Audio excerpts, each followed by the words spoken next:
So now we've kind of covered a couple of the physical things. Let's move over onto the artistic side, and I'll show you how I would make a mind map on that area. So over in the artistic section, you know, it is artistic, so maybe we'll make it a little more artistic. Maybe we'll kind of, you know, make a swoop or a swirl or whatever to kind of get us to where it looks kind of neat. So I'll do something like that, and we'll say I like to draw, and so maybe we'll put drawing. Whoops. Maybe we'll put drawing up here. And I'm also a musician. That's an obvious one. So look, this is already taking a form. It's like floral kind of a thing. So let's put music right here, and let's go ahead and continue with the floral idea, because that in my life is huge, because I'm a music teacher and I'm a musician, so it's part of my career, it's part of my daily life. Every day I'm teaching music, most weeks I'm performing somewhere.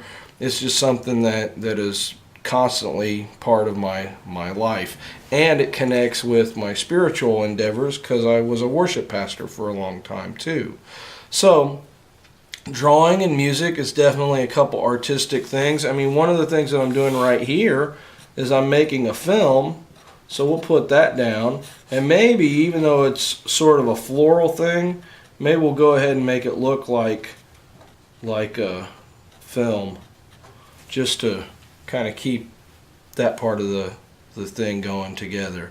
So I've got drawing, music, film. I mean, in part of the martial arts, really you could connect. So one of the things you can do is you can make like a connecting line over here, and maybe this martial art line comes off and entwines with that one, and so now you've got art and physical kind of connecting somehow, and that's what you want to do with the mind map. You want to connect things up to see how they connect. It helps you bridge the gap in your thinking and start putting things together.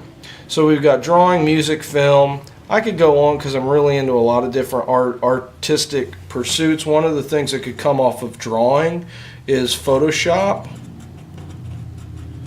I do a lot of that, and I do a lot of graphic design for my books, so that would be, I write a lot of music books, and so those kind of connect. So I'll draw an arrow connecting those together. Now, let's go over here to the analytical side, which is something else that I'm really interested in, but I see a direct correlation between the analytical and the martial arts here that I wrote in the physical.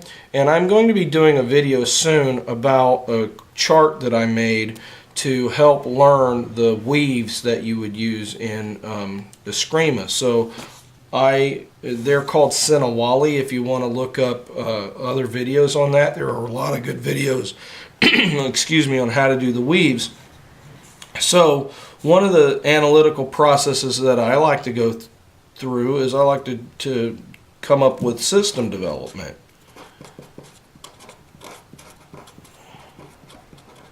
For learning. So with this Sinawali chart,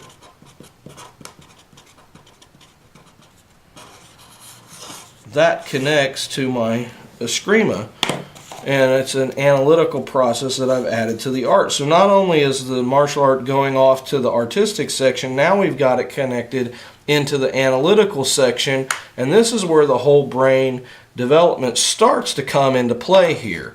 So with systems development for learning, another thing is writing my books. I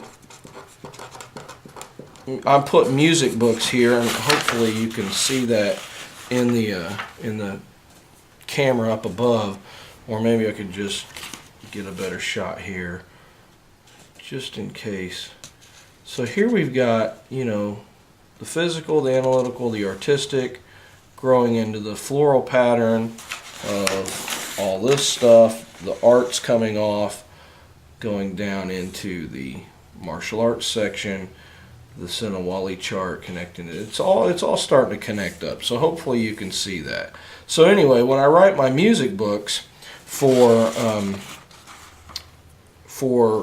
people to learn. I'm working currently on a piano lesson book. I've already written one piano lesson book. Actually, I take that back. I've written 2 piano lesson books. The second book is kind of a refinement of the first one, but this third book is actually kind of a brand new technique on how to learn the piano through kind of a different process that I've started teaching recently.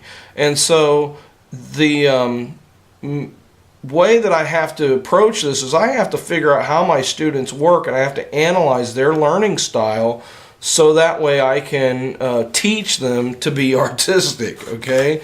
So that again is going to connect up with the artistic section over here. So it's all about teaching people how to learn. So the other thing is I have to be able to analyze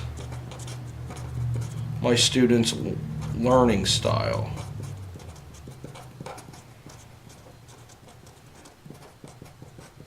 So that's another thing that I put over here. Another thing that I kind of work on periodically, though I'm not as diligent at it as I should, is math and mathematical development. And I'll put math right here. But one of the important reasons why I care about math is, number one, I like to build things. So I'll put that here. And I found that understanding the mathematical principles behind things help with building. One of the other things that I really loved in college was physics. And my cousin Tim really helped me out a lot get to understand a lot of the physical things. And then my professors were really helpful at understanding how math and the physical world kind of go together. But artistry is part of the building process too. So there's a connecting point right there that we can draw back over here to the artistic side of things. But then the other part of the math portion that I care about is rhythm. And I plan on doing another video today too about how rhythm connects not only with music but with the martial arts. Let me get back here.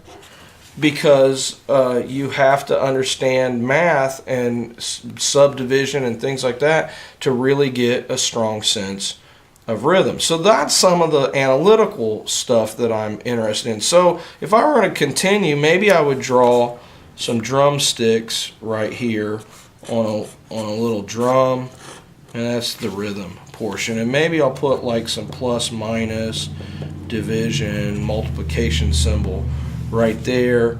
I may come back, and that's the cool thing about this sort of thing. You can add your art later, but you're getting the brain to flow back and forth between being analytical, thinking about the things that you need to talk about, and being artistic.